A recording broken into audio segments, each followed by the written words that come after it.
50 Cent was caught bursting out in tears after Lil Durk's final sentence was revealed.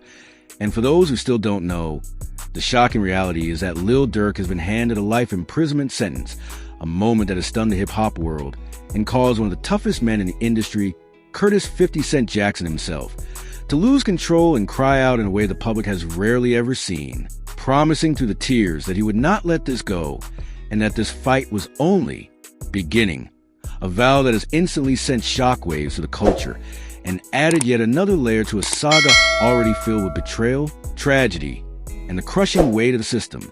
To even begin to unpack how we got here, how Durk's career reached its highest peaks only to crash into the ultimate downfall, and why 50 Cent of all people reacted with such visible pain and fury, we have to rewind, break down the entire sequence of events, and understand the magnitude of the sentence, the meaning behind 50's reaction, and the future consequences for hip-hop, Chicago, and the culture at large.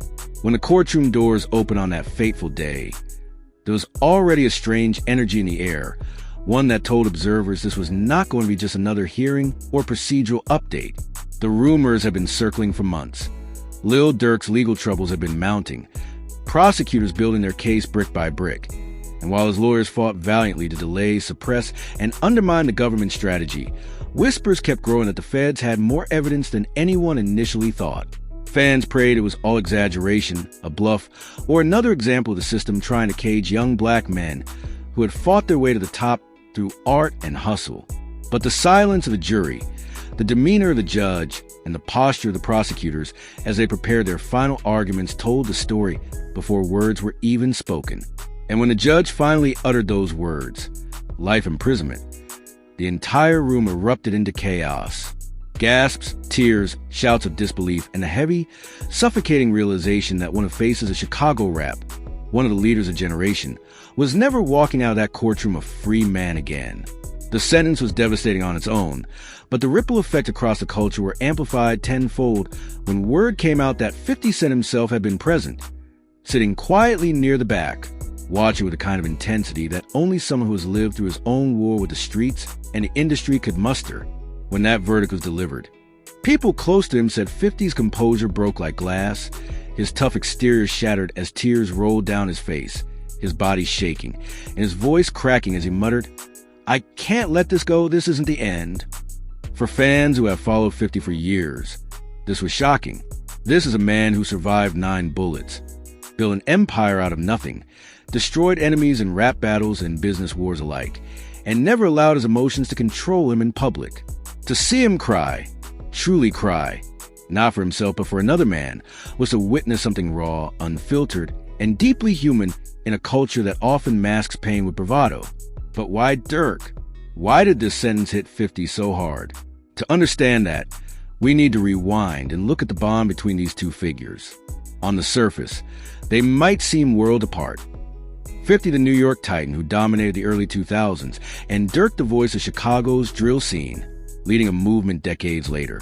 But beneath that surface was a connection forged in survival, authenticity, and shared battles against the system. 50 saw in Durk not just another rapper, but a younger version of himself. A man shaped by tragedy, hardened by the streets, misunderstood by the media, and constantly fighting to turn pain into art while carrying the burden of his environment on his back. Durk, for his part, often looked up to 50's path. The independence, the resilience, the ability to turn enemies into footnotes and business into legacy. Their mutual respect was no secret. And though they didn't collaborate musically in a major way, the mentorship and quiet support between them ran deep. So when 50 saw Durk sentenced to life, it wasn't just about one man losing his freedom. It was about the culture losing a soldier, the system claiming another king, and a reflection of the same injustices 50 had always fought against. To him, this was personal.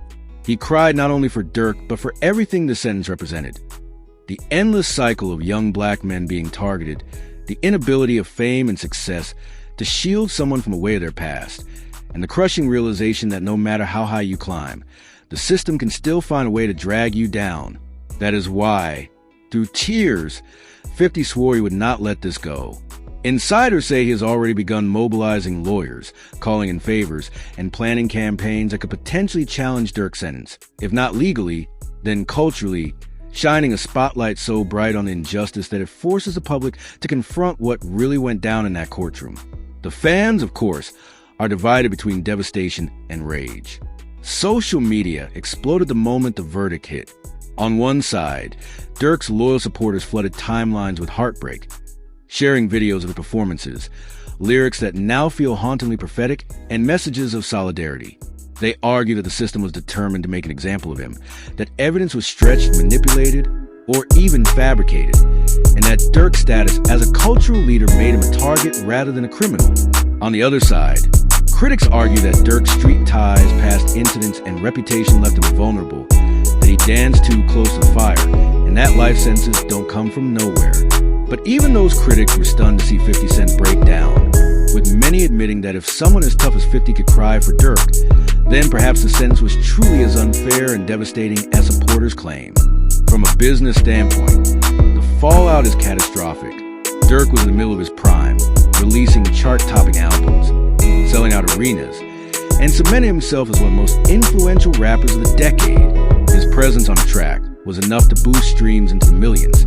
His tours brought together fans across the world, and his brand partnership showed that it transcended beyond drill into mainstream superstardom. All of that comes crashing down with a life sentence. Labels will scramble to control the narrative, endorsements will vanish, and yet paradoxically, Durk's music may see a surge as fans rush to immortalize his voice, buying, streaming, and quoting every lyric as though it's scripture. In prison, Durk becomes a martyr, his name etched into hip-hop history not just as a rapper, but as a symbol of struggle, injustice, and survival. For Chicago, the impact is even deeper. Durk wasn't just a rapper, he was a leader. In many ways, he carried the city's voice, representing its pain, its pride, and its contradictions. His sentencing feels like a blow to the entire community, as though the city itself has been caged. The drill scene, already battered by violence and legal battles, now loses its most visible ambassador. Some fear this will demoralize the movement, while others believe it will inspire a new generation to step up and carry the torch. Either way, the wound is raw, and the healing will take years.